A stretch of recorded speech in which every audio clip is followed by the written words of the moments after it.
I exposed my abusive parents, lost everything but freedom, and a court victory saved me and my siblings.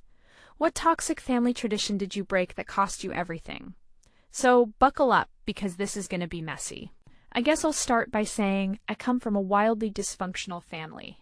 For as long as my parents, especially Dad, are textbook narcissists.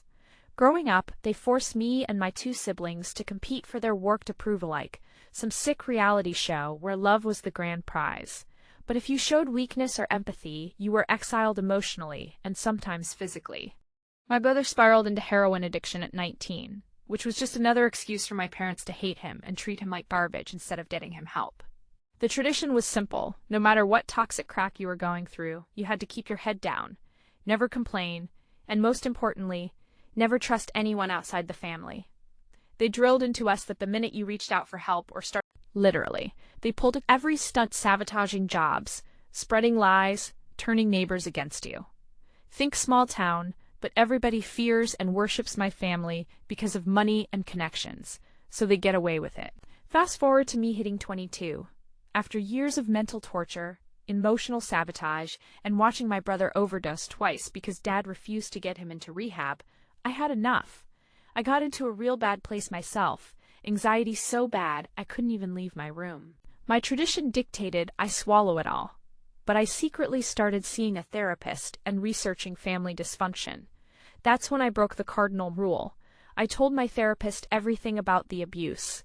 Within weeks, the whole nightmare came crashing down. Somehow, the counselor pushed for a family intervention, but before that could happen, my parents retaliated.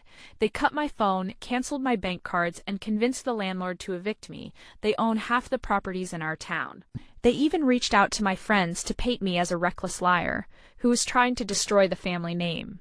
I was homeless, broke, and alone, but I clung to this tiny thread of freedom. The truth about my family. Since I had zero support around me, I turned to places most people wouldn't: halfway house, online recovery forums, and eventually a local nonprofit that helped abuse survivors. For the first time, I was free of their grip. Here's the satisfying bit. While I thought I lost everything, I used what I'd learned from the abuse and trauma to flip the narrative. I collected years of text messages, voice recordings, even some incriminating videos where my parents literally threatened me. Using all of this, I took them to court for emotional abuse and manipulation. In an unexpected twist, my brother, who had been at the bottom of this sinking ship, finally sobered up and became my biggest ally.